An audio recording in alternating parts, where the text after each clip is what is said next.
What's the question of the day? The question of the day is, how excited are you that we're all going to Hawaii? Isn't that great? I mean, it was, we ended up with a great place, obviously, and a great opponent. So, as it all was unfolding, I'm excited for Oregon State and the Beavers.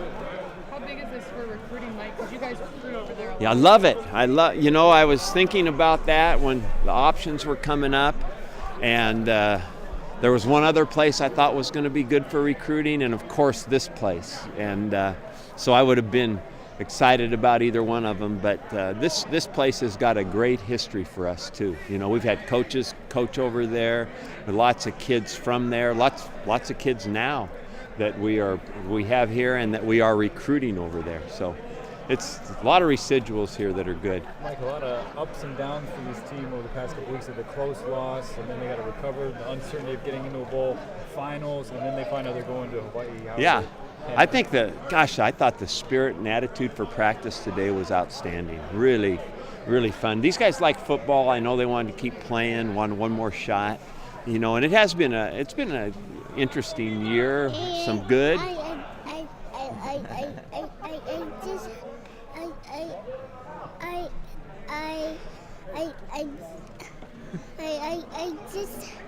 just have to do.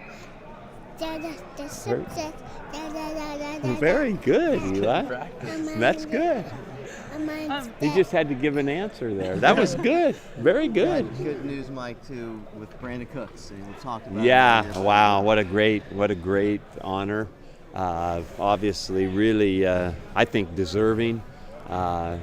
Pretty special thing for him and for our team and the program. And we've had 2 Biletnikoff winners in a decade. That's pretty unique in itself. So we're all proud of that.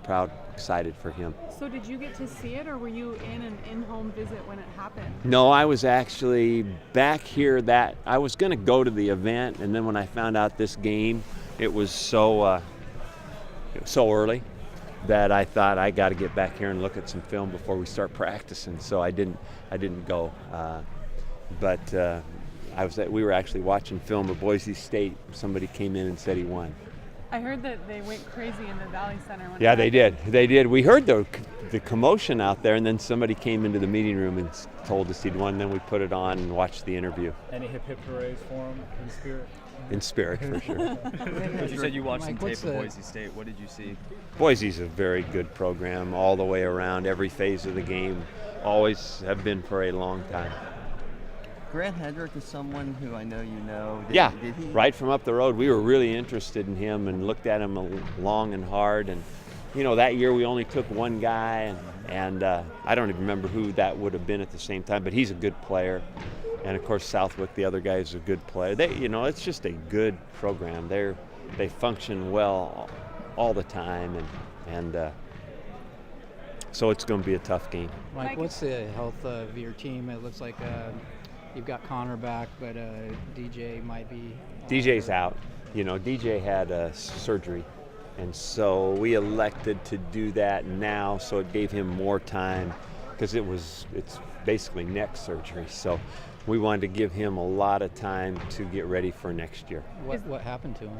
Well, he's had repeated stingers forever. That's why he's gone in and out of games forever, right.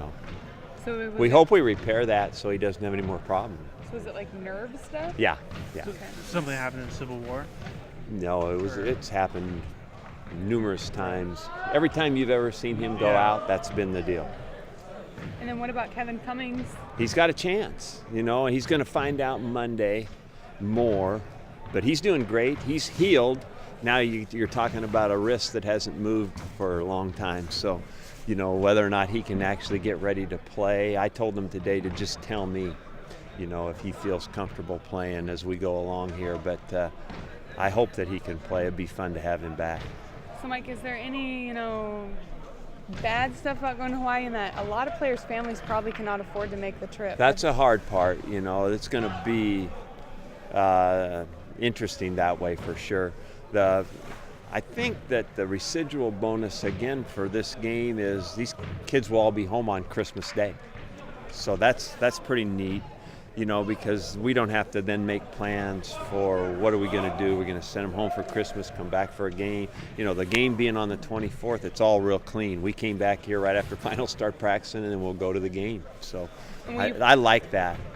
Will you fly home after the game, or Yeah. then They'll be dispersed from there. We'll probably fly into Portland, and they'll go from Portland, numerous and varied places. Coach, can you just talk a little bit about some of the Hawaiian guys on your team and the mindset? You've been out there, the culture. What's the mindset? It's a wonderful place. It's very, the culture of Hawaii, from my viewpoint, is about family.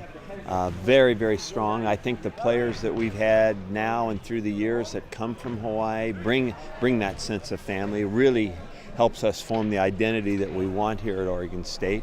And then the football there, they are passionate about football, and the high schools are well coached, play hard, lots of good talent, lots of good football. It's one of the better places to actually go in the country to watch football in high school and to watch guys coach and watch guys play. So you remember the reaction that Storm had last year when he found out they were going back to Yeah. Texas? Was it a similar for guys like Mana and Devin? And I'm sure it was, although I was not here when everybody found out. I was out on the road recruiting, so I know they have a personal pride in that, and they'll be excited to go home and excited for the rest of the team to see their home. Thank you. Thank you, guys.